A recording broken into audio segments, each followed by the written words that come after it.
Good morning, everyone. Welcome to the Miller-Johnson webinar, Update for Employers on the new ACA Section 6055 and 6056 reporting requirements. My name is Mary Bauman. Joining me on this call today is Tripp VanderWal, another attorney in our Employee Benefits Practice Group. Good morning, Tripp. Good morning, Mary. We're going to try to get along this morning, and hopefully we won't be in any arguments along the way. I don't think we will. Do you think so, Tripp? I hope not. I'm not planning any. Okay. Here's a few housekeeping matters before we get going this morning. First of all of your lines are muted. You can submit questions via the questions feature on your dashboard. We are going to answer questions, but not until the end of the presentation as time permits. And then I should also mention that the slides that you are seeing this morning, along with a recording link, will be made available following our webinar. Some of you on the call today may be interested in the HRCI Continuing Ed credits. This webinar has been approved for 1.5 credits. The only catch is you can get an approval letter emailed to you provided that you remain logged in to the entire webinar for the entire duration. So that's the string that's attached there. And with that, we're going to get going. So the final reporting regulations, how does this all work? Well, the individual mandate penalty, as you may recall, took effect last year. That's the requirement that all individuals are enrolled in minimum essential coverage or pay a penalty. And the employer pay or play penalty, which impacts large employers, takes effect beginning this year. And then beginning next year, the IRS is going to require employers to report in order to enforce these two penalties. About a year ago, last March, final regulations were issued regarding these new reporting requirements. I indicate that they're either imposed under the Affordable Care Act or healthcare reform. We refer to those two terms interchangeably. And then this past summer, the IRS released draft forms and draft instructions, and the forms and instructions were issued in final form this past February. Now, I should mention that the final forms and final instructions are for use in the event you would want to optionally report for 2014. That's not required. The required reporting is for 2015, and that reporting occurs in the first quarter of 2016. So it is possible that before we get to next year, there may be some tweaks to these forms and instructions. So they may be still slightly revised before they are used for this year reporting and next year. Now, there are two different kinds of reporting. The Section 6055, that's a section of the Internal Revenue Code, by the way, that was added by the Affordable Care Act, and that's for individual mandate reporting. And then Section 6056 is the pay or play reporting. We're going to talk about 6055 first. And 6055 requires annual reporting to the IRS and also to responsible individuals. That's basically the policy holder or primary insured person as to whether the coverage constitutes minimum essential coverage. And as I mentioned, this reporting is intended to assist the IRS enforce the individual mandate. Now, all individuals, with certain exceptions, by the way, if you are a conscientious objector for religious reasons, like you're a Christian Scientist, or maybe you're incarcerated, or if you're super low income, you may not have to be enrolled in this coverage, but essentially everybody else does have to be enrolled in the coverage or pay a penalty. And the 6055 reporting applies to all employers regardless of size if they offer a health plan. If you don't offer a health plan at all, you don't have to worry about 6055 regardless of your size. But if you do, you must contend with 6055 reporting. Now, who is responsible for the 6055 reporting? Tripp, I know if the plan is fully insured, the insurance company assumes this on the employer's behalf, and if the plan is self-funded, the employer is the one responsible. Are there any other little wrinkles to that we should be aware of? There are a few other unique arrangements, specifically multi-employer plans. Those are the plans that are collectively bargained, and multiple employer welfare arrangements, or what are commonly referred to as MIWAs. For a multi-employer plan, again, those collectively bargained plans, it is the multi-employer plan that will have to satisfy the Section 6055 reporting. With the MIWAs now, you're going to have to look through the MIWA and see, is that MIWA fully insured or self-funded? Again, if it's fully insured, the insurer providing the coverage for the MIWA will assume the Section 6055 reporting. But if the MIWA is self-funded, it is actually each individual employer that participates in the MIWA that has to satisfy the Section 6055 reporting. So the MIWA as the entity will not complete the Section 6055. Now, and of course, it's more fun when Tripp and I don't totally rehearse this, so this is a new question, Tripp. But what about if I'm an employer that has unionized employees in that multi-employer plan, but then I have some non-union employees? How do I parse that one?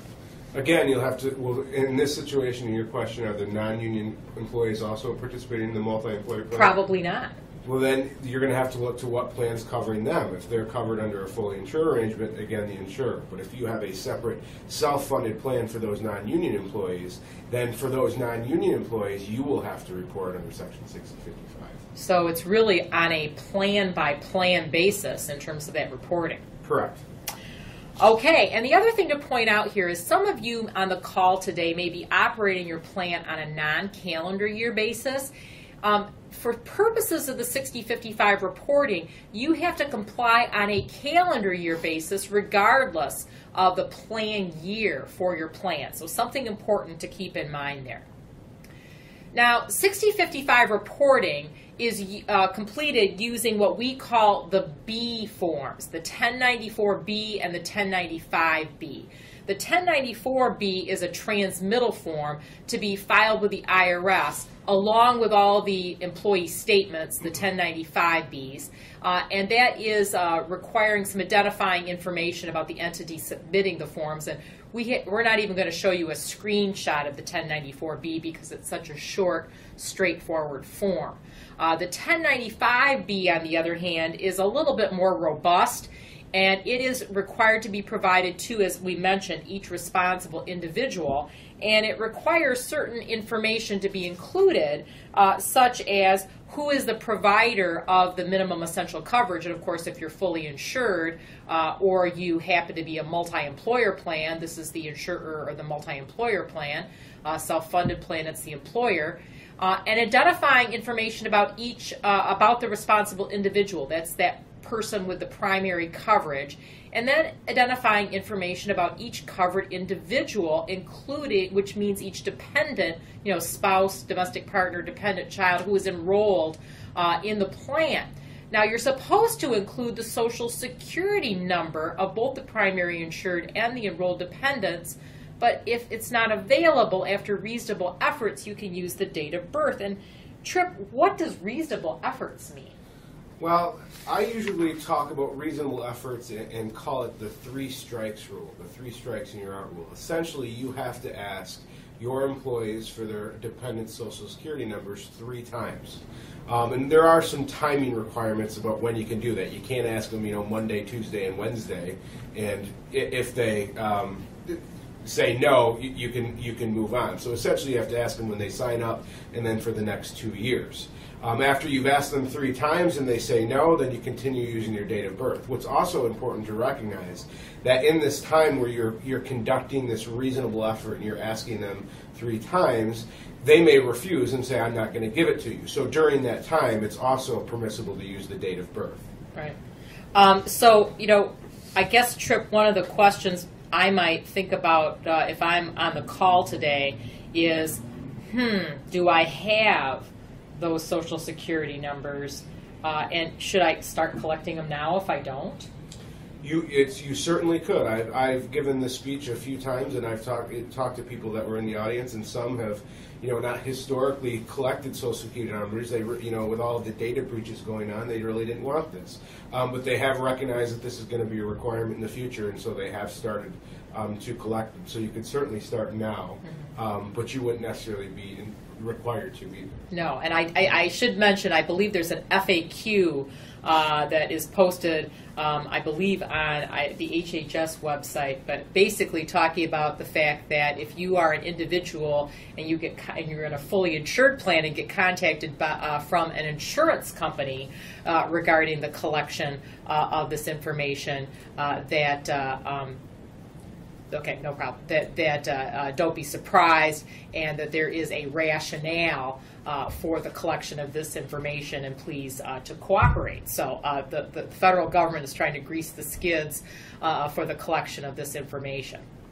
Okay, now we're going to go to Tripp, I think this is exciting, isn't it? A screenshot of the 1095B. This is that employee statement for 6055. And as you can see, parts 1, 2, and 3 are pretty straightforward. We're really asking for information to be reported about the individual who is the primary insured and the employer. And also, of course, if there is an insurance company in the mix, they're going to be included in Part 3. So, Tripp, what if I happen to be enrolled in coverage through my employer for the first part of the year, and then I switch jobs? I'm going to get 2 of these? Potentially. You should actually get 2 of these. One from one employer, one from the next employer. Now, potentially that could be from the insurers of those employers, but you may get one for the same 2 for the same year. Yeah. So then we get down to Part 4. This is probably the more interesting part of the form. And as you can see here, this is where we're going to be including our dependent information, spouses and children and other dependents who are enrolled in the coverage. I noticed here there's a series of boxes on the right, Tripp. What is that all about? Those will be the boxes that you will check to indicate that the covered individual was enrolled in the plan for at least 1 day of that month. So again, just to highlight, if they have coverage for 1 day of the month, you will check that box. There's no requirement that they have to be covered for the entire month, which is slightly different when we start talking about the C-Series forms for purposes of Section 6056.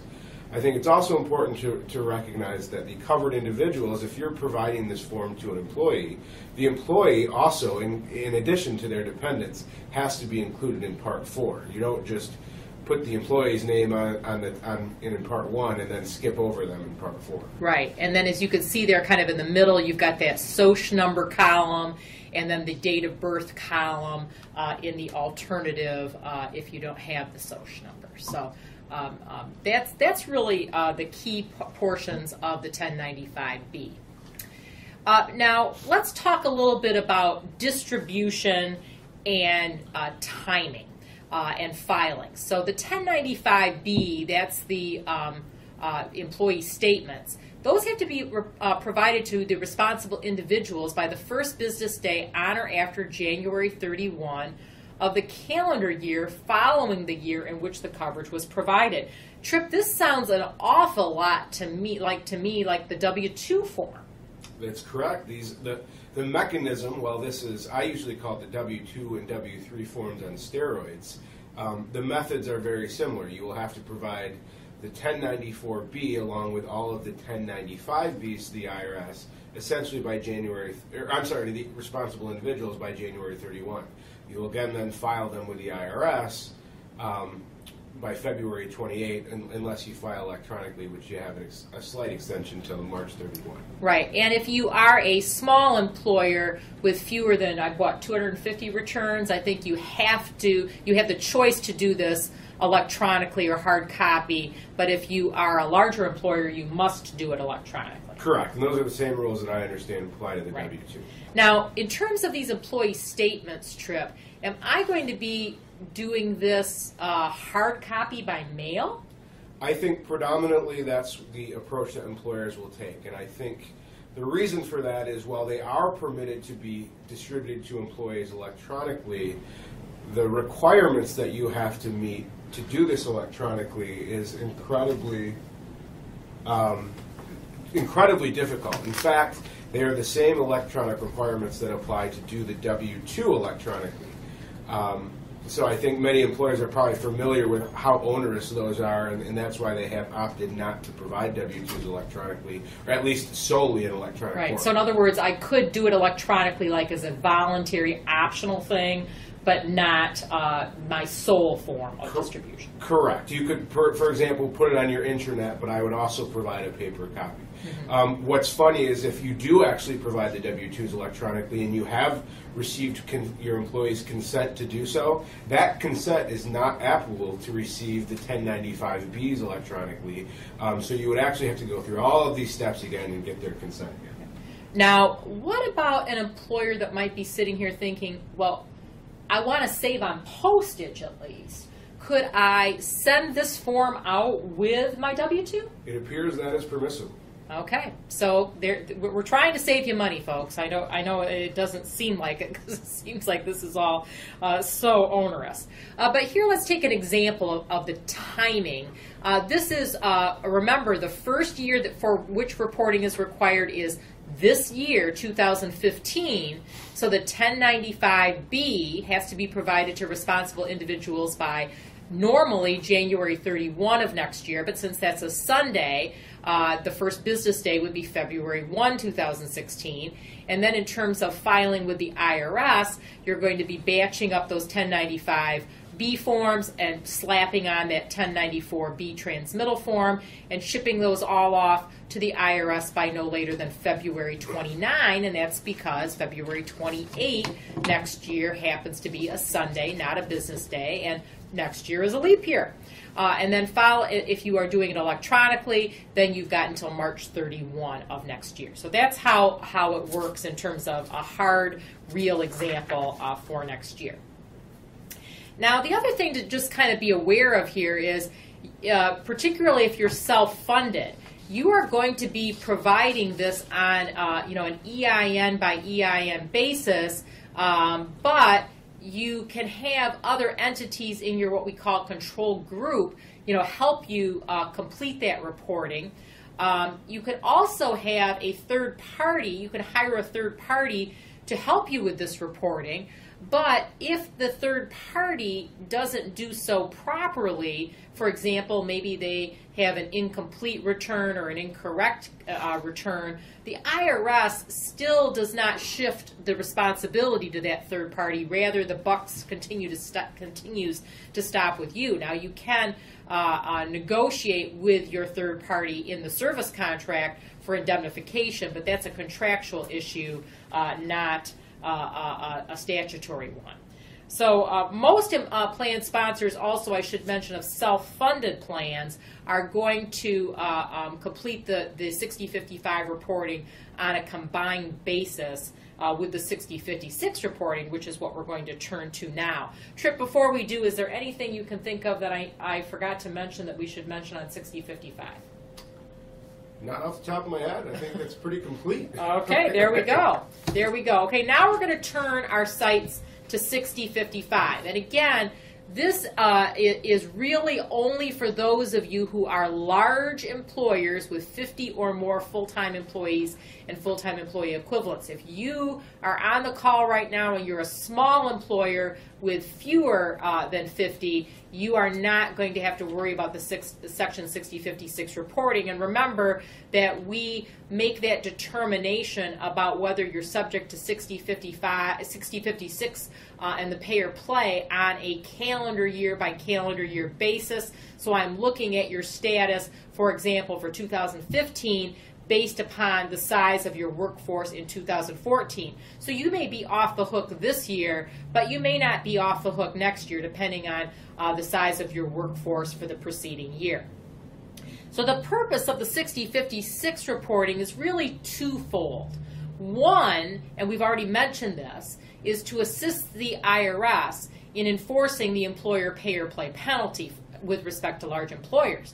But there's a second purpose of the 60/56 reporting as well, and that is to assist full-time employees determine whether or not they are eligible for a premium credit if they would want to go to the exchange and enroll in coverage there. And as you may recall, the premium credit is a mechanism for employees to pay a reduced price for coverage on the exchange, and it's based upon things like their household income, but also on whether they are enrolled in affordable minimum value coverage through their employer. So 6056 reporting is not required, as I mentioned, with respect to small employers, but Tripp, I know this year there's a special rule for midsize employers. What is that rule, and what's the situation on their reporting under 6056? Well, some on the call are probably familiar with, there was some relief that the government gave to mid-size employers, which are employers with 50 to 99 full-time and full-time equivalent employees, that basically says you don't have to comply with the pay or play penalty until the first day of your 2016 plan year. However, there was a number of requirements that you had to meet to be eligible for this relief. The last one being you had to certify your eligibility.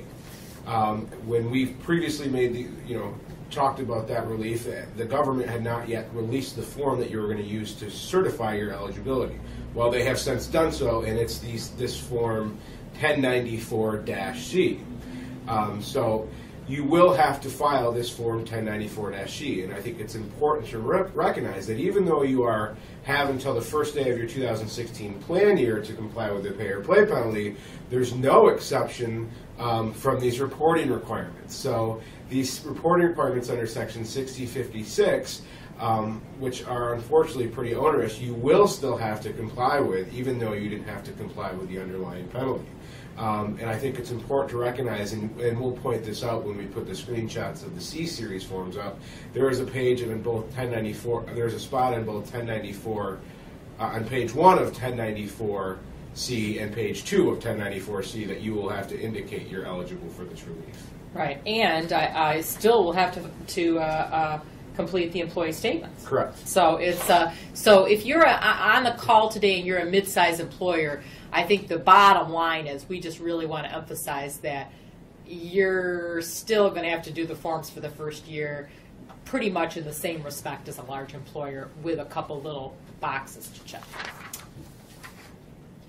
Okay, so like the B forms for 6055, this also, the 6056 reporting also applies on a calendar year basis, regardless of whether you operate your plan on a non-calendar year or calendar year.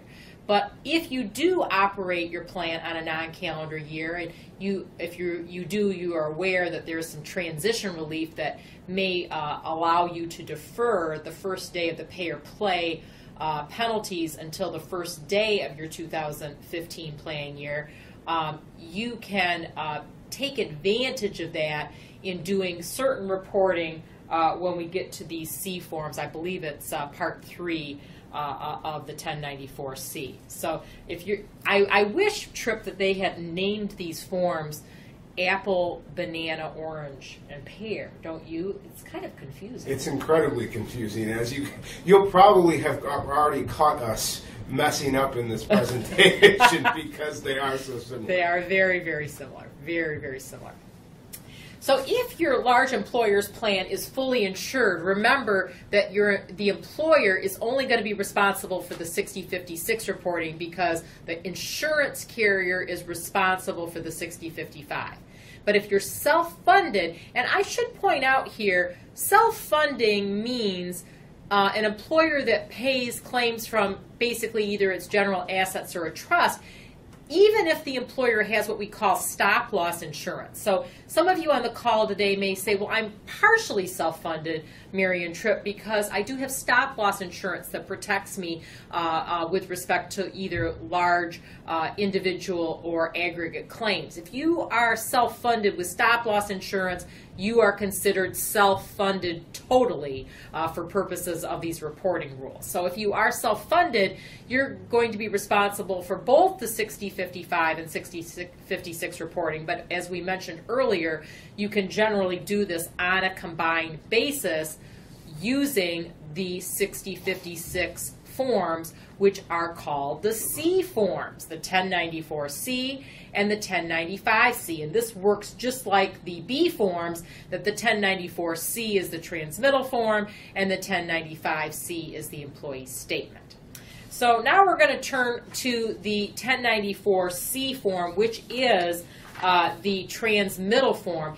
And you know, it's funny because it's a transmittal form, so your first instinct might be, gee, it shouldn't be too complicated. And it is complicated. And part of the reason it's complicated is because this is the form really that the IRS, I believe, is using to determine whether or not a large employer is subject to the $2,000 penalty under the pay or play. So again, part one, very, very straightforward, just looking for identifying information about the employer.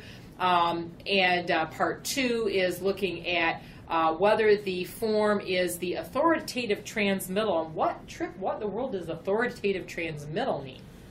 Well, it's kind of a complicated subject, but we'll try and simplify here. Essentially, if you are a company and you have multiple divisions, the IRS says, hey, if it's helpful to you to file more than one 1094C, for example, one for each of your divisions. I usually use the example, I have a company and it's one company and I make widgets and I make sprockets. I could fill out a 1094C for the employees who make widgets, and I could fill out a separate 1094C for the employees that make sprockets. Now, and what you will have to file an additional 1094C that basically aggregates the data between those two 94Cs, and that should be marked the authoritative transmittal. I don't expect that many employers are going to voluntarily fill out more of these than what they're required to. So in that situation, what it's important to remember is even if you only file one 1094C, that is the authoritative transmittal. If that box is not checked, I imagine that's one of those errors where the computer will automatically kick it out because it will recognize, hey, this employer has only filed this X amount of 1094Cs and none of them are marked authoritative transmittals. Now, Tripp, that's interesting. What if instead of the what did you say, widgets versus sprockets employer, which is one taxpayer ID number, what if sprockets and widgets are each separately incorporated? Is it the same rule there? No, in that case, kind of, I think, and like we discussed with the Section 6055 reporting, the reporting is done on a control group by control group entity basis. So if the widgets are made by one company, and let's say I own both of those companies, but they're two different companies, or you own them, either one. The widgets will have to, the company that makes widgets will have to, will prepare one Form 1094C, mark it the authoritative transmittal, and the company that makes sprockets will fill out another 1094C and also mark it the authoritative transmittal. So in other words, if I am a parent corporation with several different entities, I can help those entities prepare the transmittal form, but I need to do a transmittal form for each EIN. So the other information that is going to be asked in Part 2 and again in Part 4 is whether or not you are part of a controlled group. And controlled group is another way of saying a group of commonly owned businesses, each with its own EIN, taxpayer ID number. Now, one of the things that I've really noticed is there is some confusion with our clients about who is in their controlled group. So this is a group of commonly owned businesses. We're using the same rules that would apply, for example, for purposes of non-discrimination testing with respect to our qualified retirement plans. So this is under 414 of the Internal Revenue Code. It's also the same rules that would apply, for example, in determining whether you're subject to COBRA. So we're looking at all of these entities, and if we aggregate them together for purposes of determining whether we're a large employer. So I might only have 20 employees working for me, but if I'm part of a controlled group with another company with 200 employees, that company with 20 is still considered to be a large employer for which reporting will be required under the pay or play and under the 60-56. Now, as a general rule, and this is a super oversimplification, Tripp, I've got to have basically at least an 80% common ownership interest, but it's really, really important that the client works with their tax advisor, their attorney, their CPA to really get this nailed down, because this is an important question on the form. The other thing that Part 2 is going to be asking about is transition relief. So we already talked about that a little bit earlier. Really look, this is a place where you're going to be checking whether you are a mid-size employer and also whether you qualify for some simplified reporting that we are going to be talking about a little bit later on in our time together today. Part 3 is looking at which months that the employer offered minimum essential coverage. If you offered coverage to at least 70% of your full-timers this year, at least 95% in next year and subsequent years, you get to check yes. You're going to be also providing information about the number of full-timers, the total number of employees, whether you're part of a control group, whether the mid-size employer relief applies, and then Part 4 is looking at the control group again. So now let's go to a screenshot so you can see this.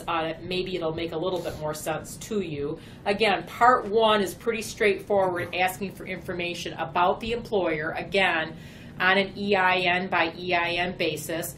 Part 2, as you can see there, there's question 19. Tripp mentioned the authoritative transmittal. And item 20 there in Part 2 is the total number of 1095Cs, employee statements, that are going to be attached to the transmittal form. 21 is asking whether you're part of a control group, and then item 22 there, you can see A, B, and D are simplified reporting methods that you might check, and C is whether you are basically a mid-size employer. It's not all transition relief, but that's one of the keys there.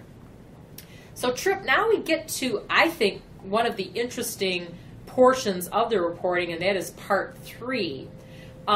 You had mentioned earlier with the 60-55s that we would only be reporting somebody as being covered, even if they were only covered for like a part of the month. When we complete column A there about minimum essential coverage, how does that work? Do we again get the benefit of saying yes, even if maybe they were only offered coverage for less than the entire month? Generally, no. And when you're reporting for Section 6056, you have to have had made an offer of coverage for the entire month to treat that person as though they were made an offer of coverage. There is a small exception to that rule. If I terminated employment mid-month and had I continued on employment, then I would have, and this gets into the C-series forms too, but had I continued on, I would have, that continues to be an offer of coverage. I'm sorry, had I had my offer of coverage continued to the end of the month if I continued working, that's also an offer of coverage. Yeah, I think that's absolutely right when we get to the 1095C line 14 that we'll be talking about in a moment. But I think on this particular column, Tripp, I probably threw him a hard ball there. On column A, we get to answer yes if we made an offer of coverage to our full-time employees, to at least 70% of them.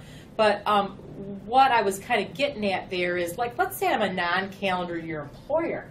I could, for example, get the benefit of that for the months before my plan year started, correct? Correct. So you will indicate yes if you offered coverage to at least 70% of your full-time employees when you fill these out in 2016 for 2015. Yes. Remember, when you fill them out in 2017 for 2016, you can only check yes if you offered coverage to at least 95% of your full-time employees. Right. And I think what's important to recognize, if you ever check no, that's when the government knows that they're going to have to start calculating the $2,000 penalty as opposed to the $3,000.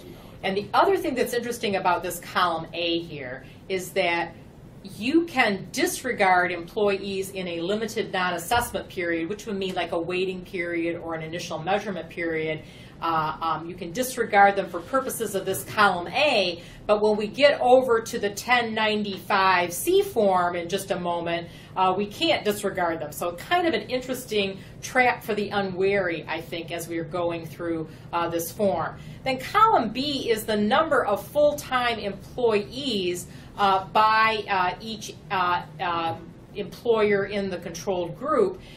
Here, I think we'll see, Tripp, that there's some transition relief or some simplified reporting, right, on that line? Yes, I think we'll talk about this in a few slides in some more detail, but essentially if you qualify for the 98% offer method, you're permitted to skip filling out column B. And I think probably the large majority of employers that decide to comply with the pay or play penalty as opposed to just pay instead of play are attempting to offer coverage to 100% of their full-time employees and therefore won't have to fill out this column. Right. And then C is kind of a little bit of a mystery to us. This was something that was added where you have to provide the total employee headcount, which would include not just full-timers, but all of your employees. And there is a very elaborate way to do this. You would either take your snapshot on the first day of each month, the last day of each month, or the first day or last day of the first payroll period of each month. And this is another item. And then D there is, again, you're going to check off if you're part of a control group.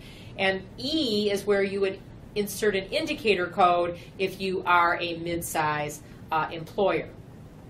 And then finally, part 4 here is where you would be listing the other members of your control group. Tripp, how do I go about completing this portion of the form? Well, generally you will list all other members of your control group in descending order by size. And when we look at size here, we will look again at your number of full-time and full-time equivalent employees. So the first one will be the largest other member in your control group, and the last one will be the smallest. It's important also to point out that if you're on the call and you have more, there's actually 30 lines there. If you have more than 30 entities within your control group, you list the top 30 by size. You don't have to staple on additional pages to complete those. Which is good news. And also should mention that if you have some taxpayer ID numbers with no employees, maybe you have a real estate holding company, you could totally leave that company off this section of the form. So a lot of detail there on the transmittal form. And now we get to the last form, which is the 1095C form. This is the employee statement to be provided. It's going to be provided to each full-time employee who is enrolled in your plan, but also each full-time employee who is not enrolled in your plan, whether you offer them coverage or not. And it's also going to be provided, if you're self-funded, to any employee who is enrolled in your plan, like a part-timer who is not full-time. So different buckets of people will need to get this form. Some information here, you're going to be, again, including information about that individual, and also information about the employer. And then when we get to part 2, and you'll see this when we show the screenshot, we're going to be providing information about the offer of coverage to that person, what the cost was in terms of the most affordable coverage, not actually what the person is paying, and also whether they were enrolled in coverage, and if not, were they offered affordable minimum value coverage, and was coverage offered to their dependents. When we get to part 3 of the form, we are going to be, again, providing information about any covered individuals who are also enrolled in addition to the employee. And again, I want to point out that plan sponsors of fully insured plans are going to get to skip part 3 because this is in lieu of the fully insured, where the fully insured plan is being reported under 6055 and the 1095B form.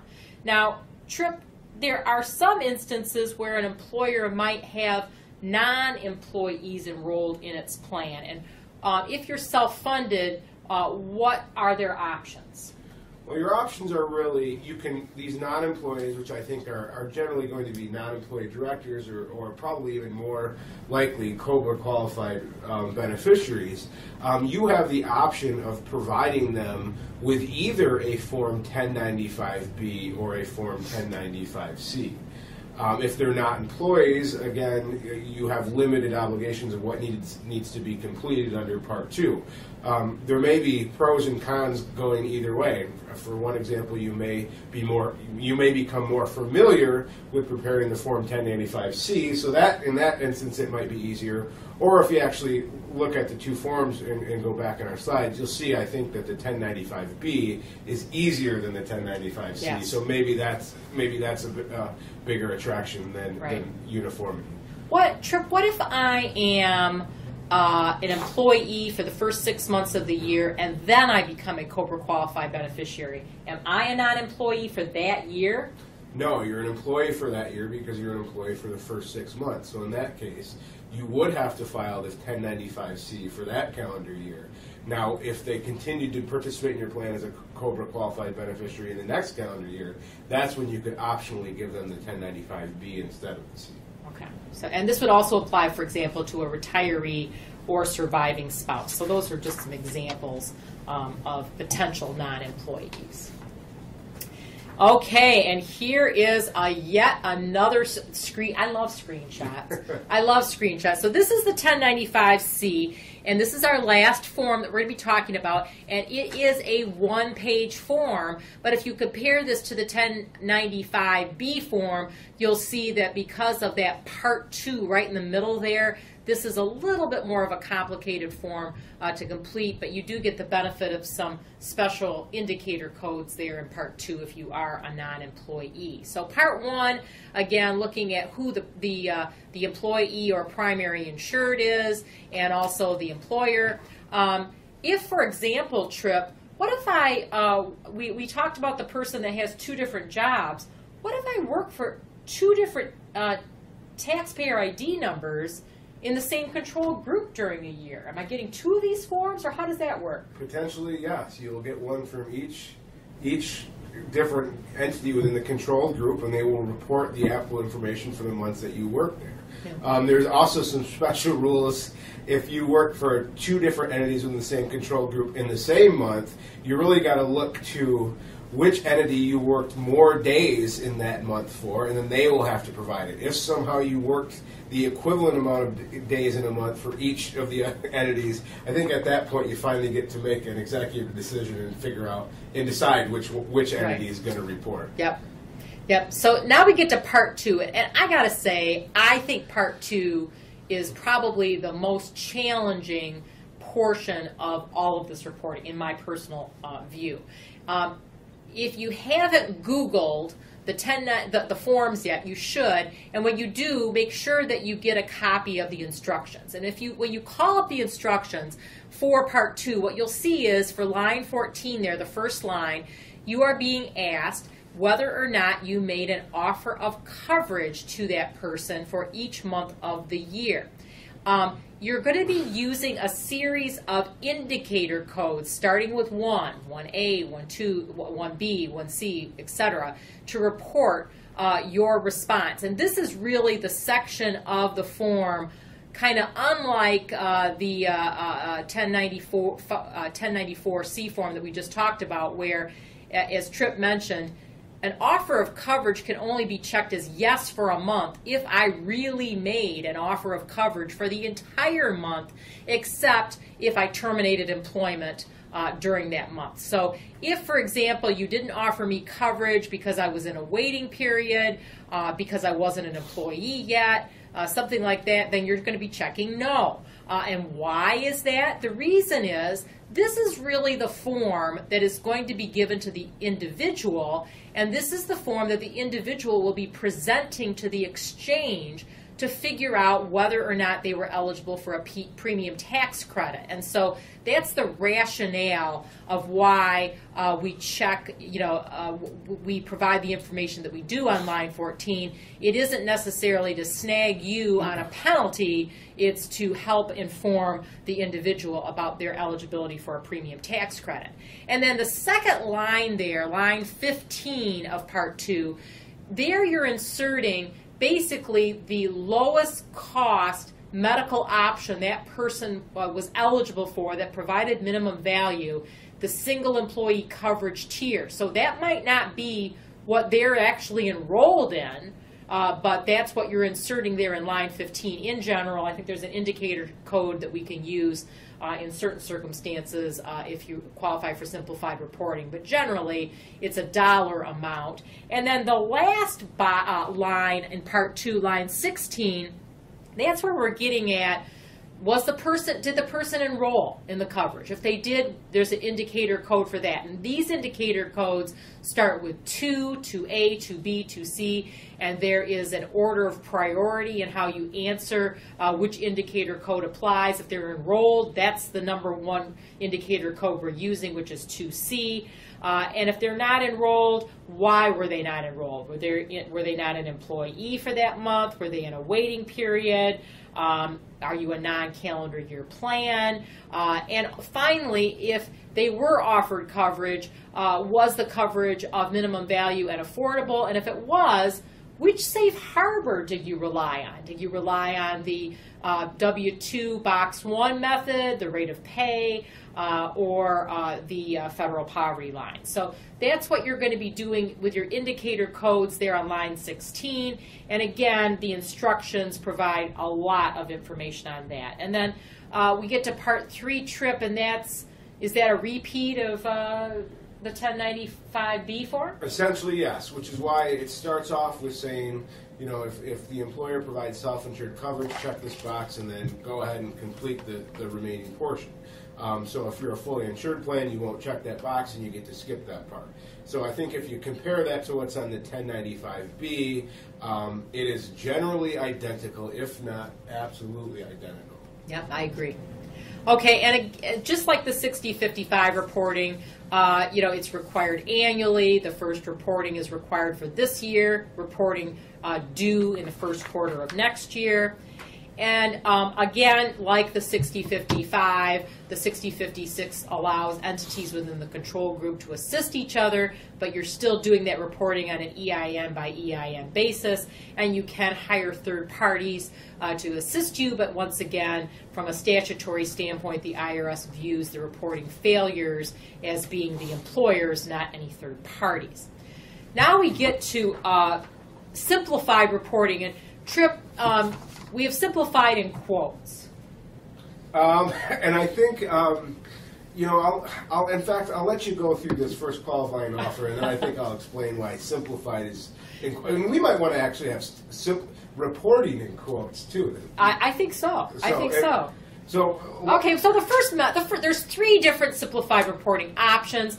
Option 1 and Option 3 are available every year. Option 2 is only available for the first year. So Option 1 is known as the qualifying offer simplified reporting method. And basically it's available where you are offering coverage to the employee which is affordable under the federal poverty line safe harbor. So your coverage might be affordable for pay or play purposes under one of the other 2 methods, the rate of pay or the Box 1 W-2. But if it isn't affordable under the third method, the federal poverty line method, you can't use this qualified offer simplified reporting method. And also the coverage has to be of minimum value, and you have to offer coverage that to the employee's spouse and dependent children. Now again, this is a little bit of a catch here, because remember, to avoid the pay or play, you only have to offer coverage to the employee's dependent children, not the spouse. But in order to qualify for this qualifying offer simplified reporting, you have to offer coverage to the spouse too. So it's just an additional requirement. So Tripp, if I qualify under the qualifying offer simplified reporting method, what in the world does this buy me? Well, quickly, we'll talk about, it's really two different forms of relief. If you go back to the Form 1095C and you look at line 14, you'll use an indicator code there if you want to. You're not required, even if you qualify for this relief. And when you, and that's, and going, if you look back at that line, that's the line that discusses the offer of coverage. So you'll use an indicator code there. And then essentially you can, on line 15, where you have to report the cost of employee-only coverage in the employer's lowest cost plan, you get to skip filling out that line. Wow. Wow. Exactly, yes. That's amazing. Now the other thing, and this is why I say, not only should simplified be in quotes, but so should reporting, is I really call this other form of relief a simplified distribution option, not simplified reporting. Because essentially what it says is rather than providing each employee with the actual copy of the Form 1095C, you can provide them with a basically generic statement that has certain identifying information about you, the employer, contact information of the individual responsible for answering questions about your employer's plan, and then a statement, for all 12 months that the employee and his or her dependents received a qualifying offer of coverage and are not eligible for a premium tax credit. So what that means is you essentially could print off, if you made an offer of coverage to 300 people, you could print the same thing off to 300 people and give it to them. Give it to each one of those 300 people rather than the individual copy of 1095C. What's important to remember is you don't lose the obligation to still complete the Form 1095C because you still have to send it to the IRS. So again, that's why I say it's not simplified reporting, it's simplified distribution. You will still prepare the 1095C as though you were going to give it to the employee, and you will mail it to the IRS. You'll just give the employee this simplified statement instead. And there's a few exceptions to this rule, namely if you sponsor a self-funded plan. Because remember, the 1095C, if you have a self-funded plan, is also used to complete or to satisfy your obligation under Section 6055. And that statement does not satisfy your obligation under Section 6055. So if you have a self-funded plan and you have employees that enroll in that plan, you can't provide them the simplified statement. You have to give them a copy of the 1095C. So in other words, I suppose if you're fully insured, maybe, right? Again, yes, that's helpful because you don't have to worry about the people that enroll in your plan, but you still have to you still have to prepare that 1095C and send it to the IRS. You don't get to walk away from your obligation to prepare the 1095C, which I think if you weren't already aware of, you are now aware of. Yeah. That's where really the difficulty of all this stuff lies. Right. I guess, let's face it, folks. When I'm an employee and I receive one of these 1095Cs, I'm going to be totally confused. I'm not going to know what it means. And I suppose if I do qualify for this qualifying offer and I can give them this letter instead, that might, head off the pass on some questions. But it doesn't mean that you couldn't send a letter even if you don't qualify for the qualifying offer. You can still send a letter that tries to explain this in a simplified way as to what they're getting.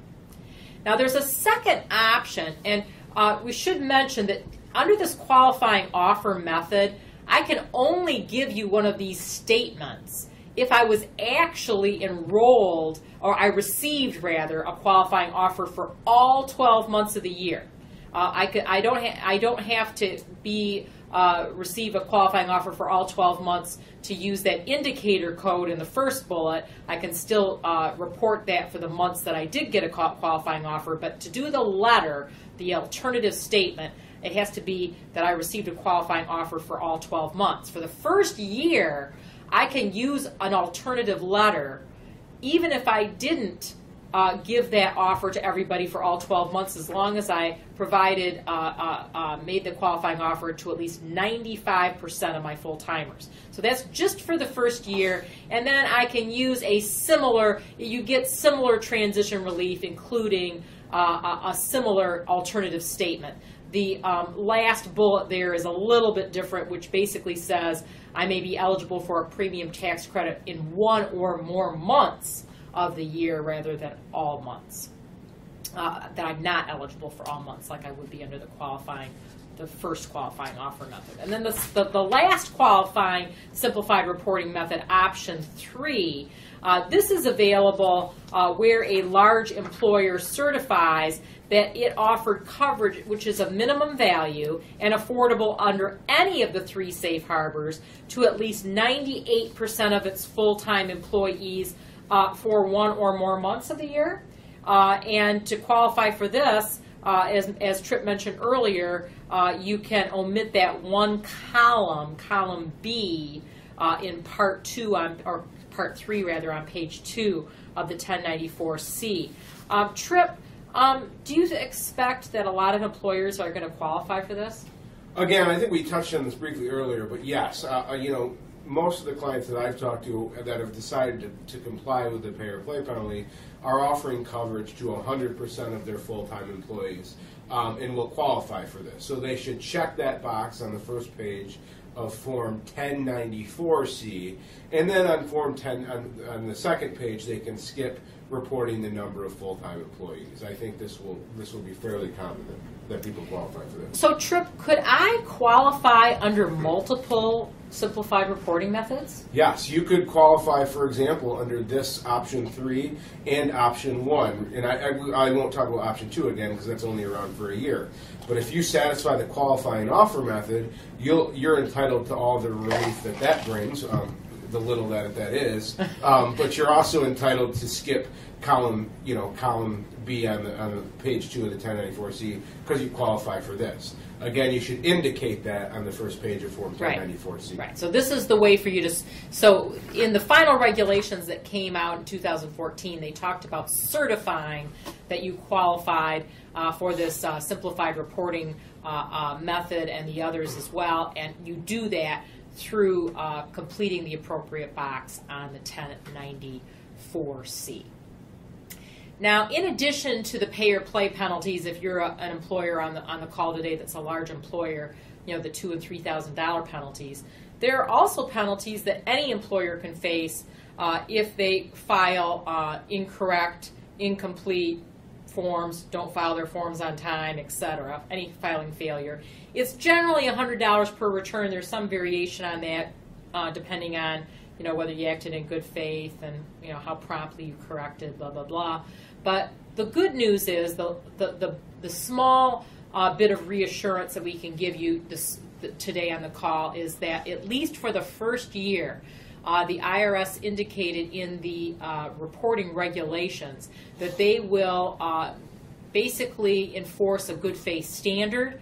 And as a result, if you file an incorrect or an incomplete filing for the first year and we think that you acted in good faith, you will not be subject to any reporting filing failure penalties. So what are your next steps? Well, I think some of the questions that we talked about a little bit earlier today were questions like, are you part of a control group? Make sure you get that nailed down and make sure you feel like you've got that accurately captured. Do you qualify for any transition relief? Are you a midsize employer? Are you a non-calendar year plan? Do you qualify for any of that relief? And make sure you familiarize yourself with how that impacts how you complete the forms. And then remember that you're going to have to know whether your coverage is of minimum value and affordable for purposes of answering the forms. And also, you're going to have to know which affordability method, Box 1 W-2, rate of pay, or federal poverty line that you're relying on, because that will also be relevant as you complete the forms.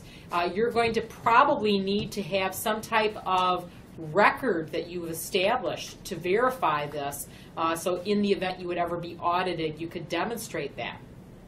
Are you missing any information right now? For example, do you have dependent Social Security number information? Maybe you need to start collecting that. And also, where are you going to be getting all the information to complete these forms? It's not like a W-2 where you get it through your payroll system. You're probably going to need health plan enrollment records. You're going to probably need to rely on your advisors in connection with your medical plan. And by the way, I don't think I mentioned this earlier, Tripp. We're really reporting with respect to that group health plan. We're not worried about things like dental or vision. I should have probably mentioned that at the outset. And then finally, are you going to work with a third party, or are you going to self-report? And you may, in fact, be working with multiple third parties. I don't know, but you should think about that now in terms of who you're going to be working with. But please, folks, even if you are working with a third party, remember that you are still going to need to be involved in this. You're going to need to understand it.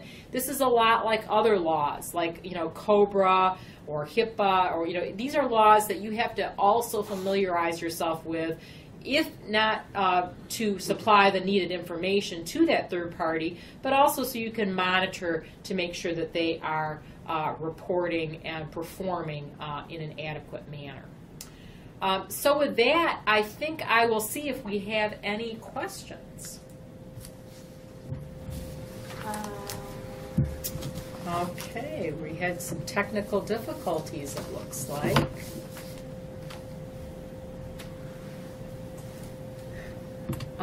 Okay, we are going to be making the slides available, and we apologize if there were some technical difficulties earlier on. I think that first question there, what code should be used on Form 1095C Part 2, line 14, if we only offer coverage to spouses who are not covered by their own employer? Great question. That question, fortunately, was addressed in the regulations, in the instructions. And what they have indicated is that you are considered to offer coverage to a spouse even if you impose a requirement that they not be covered through their own employer's plan. So you can treat that as an offer of coverage to the spouse, even if you do have that condition. Tripp, what about, want to take the next one? Sure. The next question is, if I am self-funded and over 50, do I need to do both Forms 1095B and 1095C? And the answer to that question is no. You are obligated to report under both Section 6055 and Section 6056, but you can use forms, and you should use forms 1094C and 1095C, the C series forms, to complete both your obligations. Now, again, the exception to that rule is if you have certain non-employees that are enrolled in your plan, you have the option of using either a B series form or a C series form. But I would say for the large part, for the majority of your people enrolled in your plan, you will use forms the C series forms to complete both of your reporting obligations. Next question, how do we report that we offered coverage but the employee declined our offer? So this is really where this is relevant when you get to line 16 of the 1095C form, that's in Part 2. In line 16, you're basically going to be reporting to C if they did enroll. But if they didn't enroll, then you will be reporting on the offer of coverage made to that person. If you offered coverage to them that was minimum value, did you offer coverage under which safe harbor for affordability, etc. So that's where you're going to be using a different indicator code in the 2 series on that line. The next question is on the 1095C Part 3. Can you, again, this is asking about self-insured coverage. Self-insured coverage is where I hire a third-party administrator that processes claims. I may or may not have stop-loss insurance to protect me from reimbursement with respect to large individual or aggregate claims, but I'm basically self-funded as opposed to fully insured. Fully insured is where I would pay a premium to an insurance company, typically on a monthly basis, and they bear the risk of good and bad experience of my plan. Self-funded is not the case. Tripp, you want to take the next one? Sure.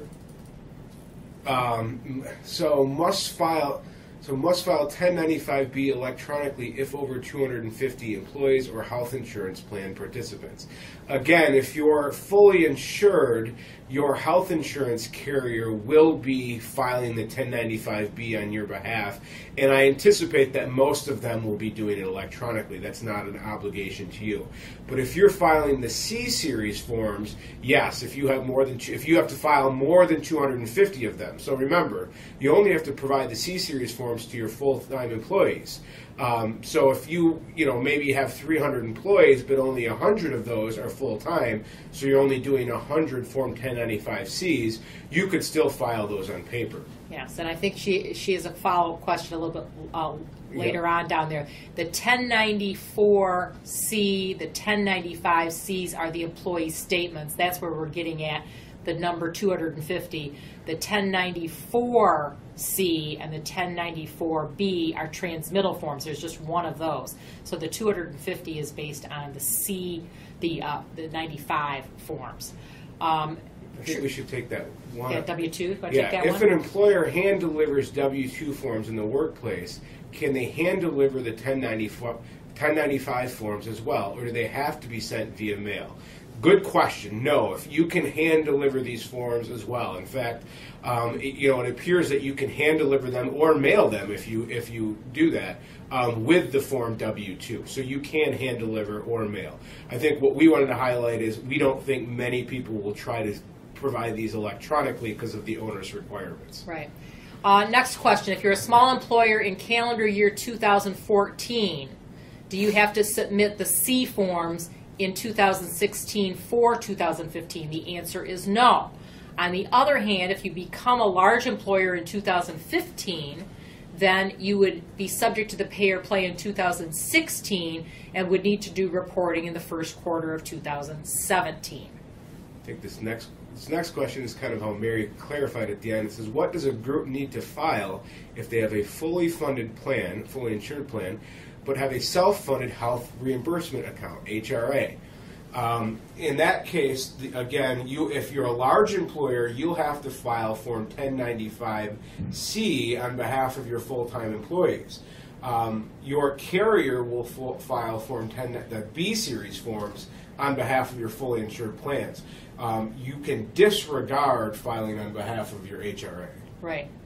Next question. We have our welfare plan, basically Form 5500, set up under one EIN, but more than multiple employers participate. Do we have to file multiple 1094Cs? And I believe the answer would be yes. Correct. So even though your plan sponsor might be, for example, your parent corporation, you do have to file separate transmittal forms with respect to each participating employer.